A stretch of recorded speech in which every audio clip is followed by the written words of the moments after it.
बिस्मिल्लाहिर्रहमानिर्रहीम। अस्सलामु अलैकुम रहमतुल्लाहि व बरकातुहू। नाज़रीन अकराम, आप देख रहे हैं मेरा यूट्यूब चैनल अल-फैज़ दुआ खाना और सन्यासी हकीम। मैं हकीम रिजवान सईद नक्शबंदी आपकी खिदमत में हाज़िर हूँ। जनाब, आज मैं जिस चीज़ का ज़िक्र करूँगा वो आम मिलने वाली कम कीमत और बेशुमार फ़वाइद की हामिल चीज़ है।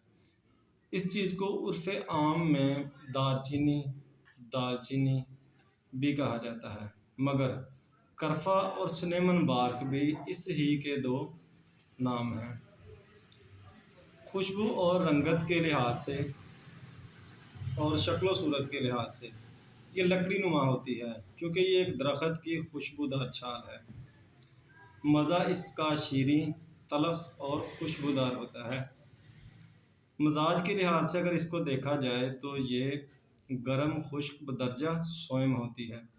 ये एक तिब्बी इस्तिलाह है जिसको हुक्मा हज़रात बखूबी समझते और जानते भी हैं। तो नाज़रीन इकराम, इसके इस्तेमालात की अगर बात करें तो इसके चंद एक इस्तेमालात हैं जो मैं जनाब के गोशगवार करूँगा। दालचीनी को बलगमी अमराज में सफ़ूफ़ करके यानी कि पीस के इसका सफ़ूफ़ बना के मुख्तलिफ़ नुस्ख़ाजात में इस्तेमाल किया जाता है। इसके अलावा तिब में इस्तेमाल होने वाली माजूनात में तकरीबन हर किस्म की माजूनात में इसका इस्तेमाल होता है। इसके अलावा इसका ज़माद करके कुछ अमराज में इस्तेमाल किया जाता है, और इसके अलावा दालचीनी का रोगन कशीद करके यानी कि रोगने दालचीनी को अकेला या दूसरे कुछ रोगनियात में शामिल करके बतौर तिला या फिर जोड़ों के दर्द के लिए बतौर मालिश भी इस्तेमाल किया जाता है। तो जैसा कि जनाब मैंने आपसे अर्ज़ की कि इसके बेशुमार फ़वाइद हैं, तो इसके फ़वाइद पर भी नज़र डालते हैं।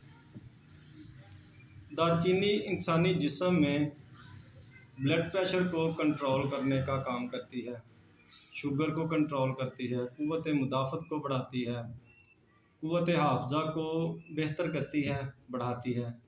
इसके अलावा जिस्म में पैदा होने वाले कैंसर के जरासीमों को कंट्रोल करती है, निज़ाम तनफ़्फ़ुस को बेहतर बनाती है, ताकत देती है, यानी कि सांस के जो मरीज़ हज़रात होते हैं उनके लिए ये बेहद मुफीद है।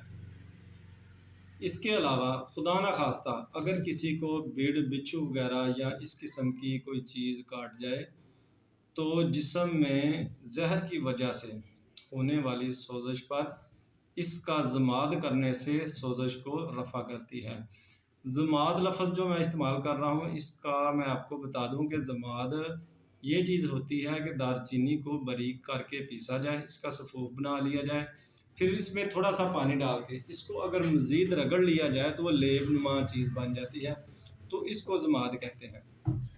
तो इसके अलावा बवजह सर्दी यानी कि सर्दी की वजह से अगर दर्द सर हो तो ये माथे पर लेप करने से यानी कि ज़माद करने से दर्द सर को रफ़ा कर देती है।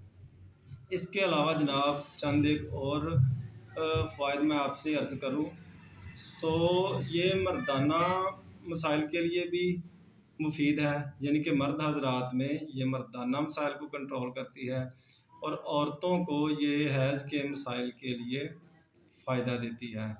तो जनाब उम्मीद करता हूँ कि जो चंद एक गुज़ारिशात मैंने आप जनाब के गोशगवार की, इंशाल्लाह आप इससे फ़ायदा हासिल करेंगे, मुस्तफ़ीद होंगे और इसको दूसरों तक पहुँचा के दूसरों को भी फ़ायदा देंगे। तो नेक्स्ट वीडियो तक के लिए इजाज़त दीजिए, दुआओं में याद रखिए। वस्सलाम, अल्लाह हाफ़िज़, अस्सलामु अलैकुम व रहमतुल्लाहि व बरकातुहू।